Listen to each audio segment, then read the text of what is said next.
માહિતી અને પ્રસારણ ઇલેક્ટ્રોનિક્સ અને ઇન્ફોર્મેશન ટેકનોલોજીના માનનીય મંત્રી શ્રી કેવું અભિવાદન કરીશું, સ્વાગત કરીશું. વિનંતી કરું આજના કાર્યક્રમમાં આપણા સૌની વચ્ચે ઉપસ્થિત માનનીય જોરદાર તરીકે આપણે સૌ વિકસિત ભારતના અશ્વિની વિષયની ઉપસ્થિત જાય.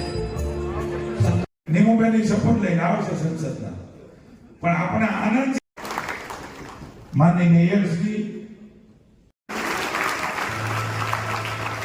માનનીય માનવીય સાહેબનું જે સૂચન છે આવડ કરવાના સર્વે આખું એક ગ્રુપ હસમુખભાઈથી માંડીને સૌ કોઈ અહીંયા આગળ દોસ્તો ભાવનગર એટલે રહીએ તો છું પણ હોઠેથી ભૂલાઈ ગયેલો માણસ છું.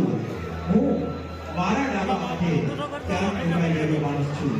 આ ડાબા હાથે મુકાઈ ગયેલા માણસને પણ શોધવાની તાકાત જે નગરમાં છે એ નગર એટલે ભાવનગર. આગળ પૂર્વના સર્વે હોદ્દેદારશ્રીઓ આજના મંત્રીશ્રી ઉપસ્થિત છે ત્યારે તેઓ શું અભિવાદન કરશો. શ્રી કૃષ્ણભાઈ શાહ ભાવનગરના અને સમગ્ર भारत वर्ष का।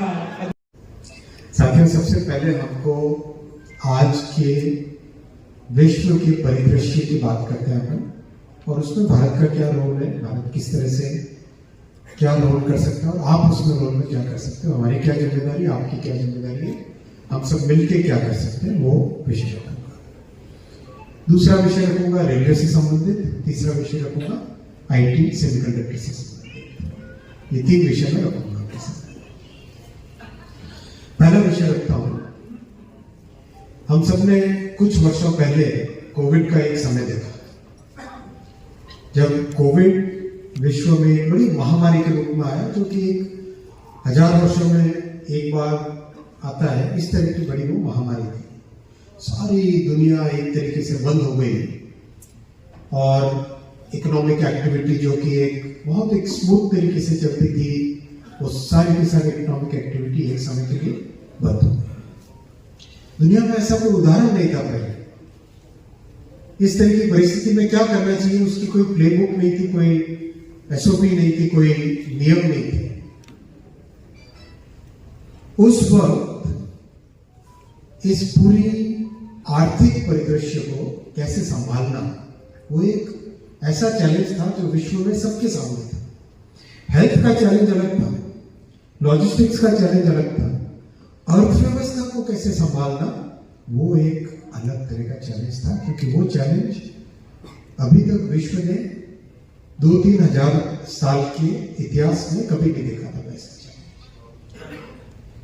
जो चैलेंज 2-3 साल क्या विचार रखा और उसको कैसे इंप्लीमेंट किया, वो हमारे लिए समझना अत्यधिक आवश्यक है.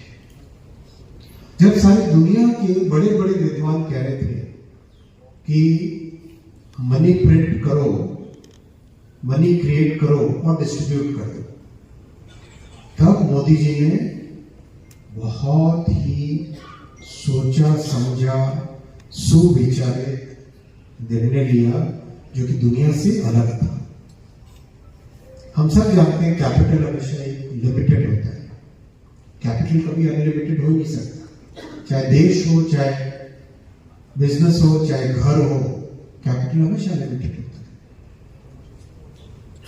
मोदी जी ने कहा कि आज जो मेरे देश की परिस्थिति है, उस परिस्थिति में उस लिमिटेड कैपिटल को मैं देश की बुनियाद को मजबूत करने में लगाऊंगा. जो नोबेल प्राइज विनर्स, इकोनॉमिस्ट, बड़े बड़े बैंकर्स ने जो सामने विचार रखा, उस विचार को उन्होंने कहा नहीं, इसके बजाय देश की लॉन्ग टर्म ग्रोथ, देश की नींव को मजबूत कराना, कई वर्षों तक देश की नींव मजबूत रहे,